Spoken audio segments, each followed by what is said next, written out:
Good afternoon, everyone. This is Malu Gonzalez at the System Office. I see that we have committee members present, so with that, I'll turn the call over to Chair Lee to begin the meeting. Thank you so much, Melissa. Good afternoon and welcome to the Telephonic Finance and Audit Committee meeting for February the 13th of 2024. The time is 3:30. Notice of this meeting was provided to the Secretary of State as required by Texas Government Code. Please note that the audio of this meeting is being broadcast live. Malu, with that, let's begin the roll call. Thank you, Chair Lee, and I see that you're present. Regent Scott? Present. Thank you. Regent Long? Here. Thank you. Do we have Regent Austin? I'm present. Thank you. And Regent Flores? Present. Thank you. Do we have any other regents on the call? Right, moving to our system staff and starting with Chancellor McCall. Here. Vice Chancellor Harper. Here. Carol Fox. Here. Sean Cunningham. Here. John Hayek. Here. Mike Windmute. Here. Nelly Herrera. Here. Kelly Windmute. Here. Derek Alexander. Here. Ashley Spicer Reynolds. Here. Ramona Strickland. Here. Pierce Mitchell. Here. Do we have any other system staff on the call? Thank you. Moving to our institutions and beginning with Lamar University. Amy Taylor, Mark Robinson. Kenny Rodriguez. That's Lamar. Thank you. Sam Houston. Elisa White. And Amanda Withers. Thank you. Saul Ross. This is Carlos Hernandez, and I'm joined by Provost Cantons. Thank you. And Bonnie Albright. Thank you. Texas State. Caladanthus. Thank you. LIT. Sid Valentine and Mary Wickland. Wonderful. And Lamar State College Orange. Betty Renard. Tom Johnson and Mary Wickland. Perfect. And Lamar State College Port Arthur. Betty Renard and Mary Wickland.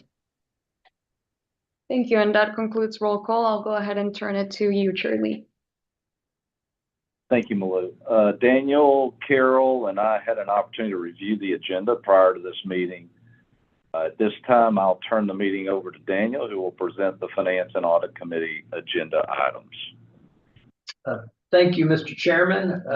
For the February meeting, we have our four routine items, one informational item, and some consent agenda items. The first item is the authorization to set meal plan rates. The four universities offer a comprehensive dining program through an outsourced food service vendor. Lamar University partners with Chartwells.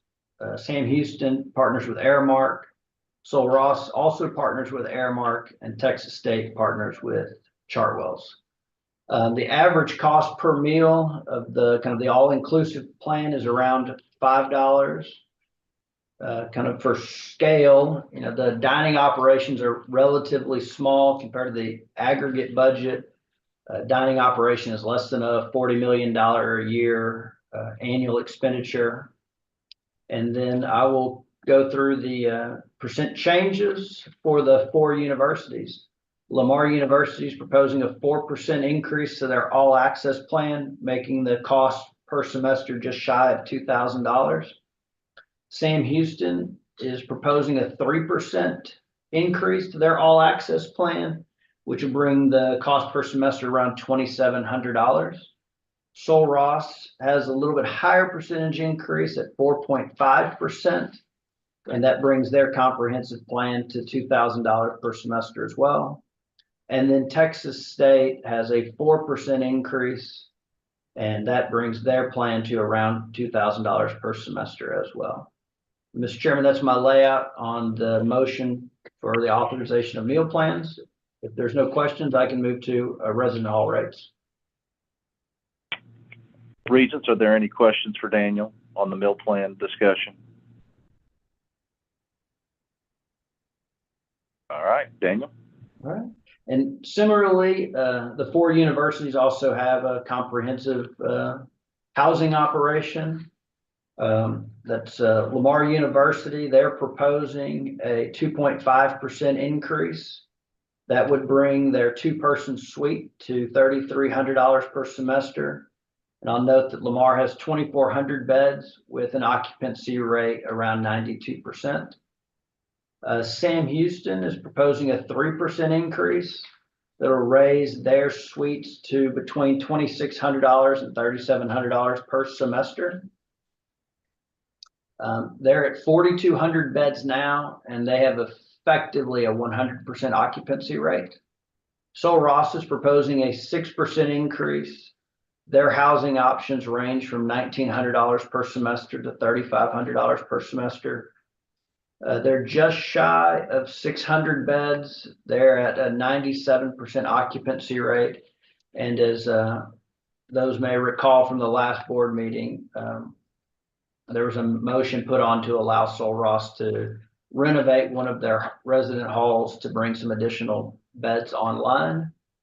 And then Texas State, they're proposing a 3% increase. They're start around $3,500 to $5,000 per semester. And Texas State's currently at 9,000 beds with a 95% occupancy. And y'all are well aware of the ambitious plans that Texas State has to move their housing operation up to 12,000 beds in the next coming year. Mr. Chairman, that concludes my layout of the resident hall rates, and I'll pause for questions before we move on. Regents, any questions for Daniel on the proposed increases to residence hall rates at our various institutions? No questions. Daniel, it's back to you, bud. Yes, sir. So we have our standing February item, which is the delegation of authority to the chancellor to bind our system-wide property insurance program. Our property program expires April 30th, so between the February and the May board meeting. Our current premium is $10 million with $5.3 billion in value, so the rate is right around 18 cents per 100. This is our 12th placement outside of the state program, and I will note that the insurance market appears to have stabilized. So as we approach our upcoming renewal, we're looking for options to maintain the appropriate balance with our risk transfer. So we're optimistic for a more favorable, pleasant renewal in April. So that concludes my layout of the delegation for property insurance, Mr. Chairman. Regents, any questions for Daniel with respect to property insurance coverages for our institutions?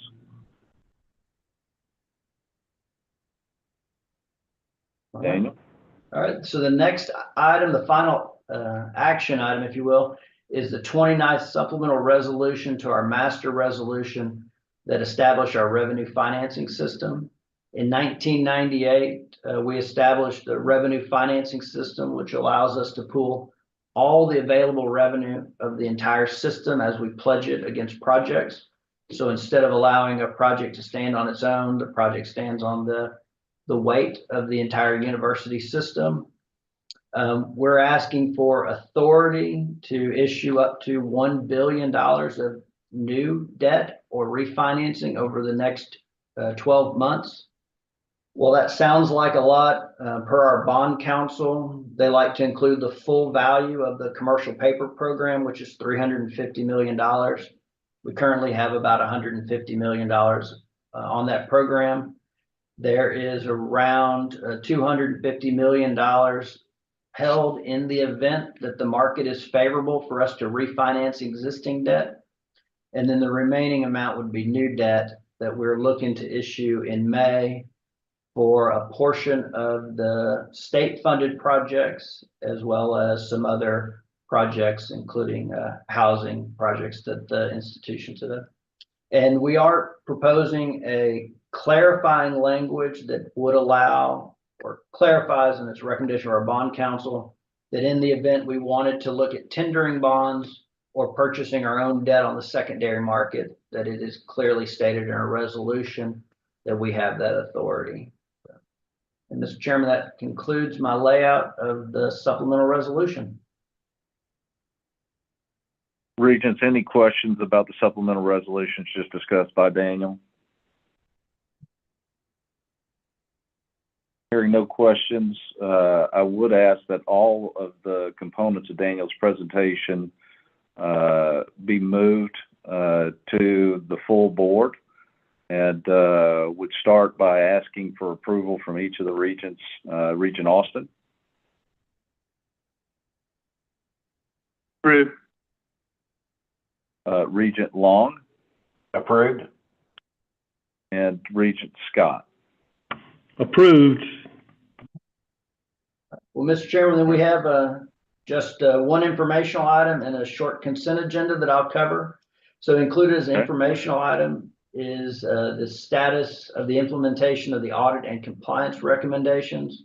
It is the green, yellow, red report that Carol produces for y'all quarterly. And then on the consent agenda, we have a few items. One is a quasi-endowment report at Texas State where they want to establish a new holding and make some partial withdrawals from two others. And as a quasi-endowment, it requires board approval. There's the 22nd amendment to Sam Houston's dining contract that makes the conforming changes that the board or the committee just considered. At Sol Ross, they are transitioning off of one IT consulting service contract to another. And on the current contract, need a slight increase in the dollar value to allow an appropriate bridge between the current contract and the next contract. Is $300,000 over the next few months. Texas State, these are updates to the Research Foundation bylaws to conform with the Regents rules. And for the 3 state colleges, it's approval of order forms to move to a cloud-based finance ERP system. So, and Mr. Chairman, that concludes the consent agenda. Daniel, do we need to vote to move that to the full board, or does it just automatically go? I can't recall. Probably wouldn't hurt to go ahead and Go have ahead. a motion to Yeah, move it. We go ahead and ask for a vote from the regent. And let me ask this question first. Regents, do you have any questions about the consent agenda items and or Carol's report to the committee? All right. Hearing no questions, regents, asking for approval to move the consent agenda items to the full board for consideration. Regent Austin? Approved. Regent Long? Approved. Regent Scott? Approved. All right. I concur as well. And I think is that it for us, Daniel?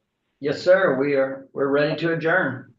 Fantastic. Thanks to everybody for calling in. Look forward to seeing you all next week in Sam Houston in Huntsville. And for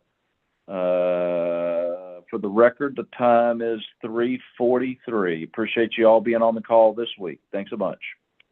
Thank you. Thank you. Thank you. Thank you. Thank you.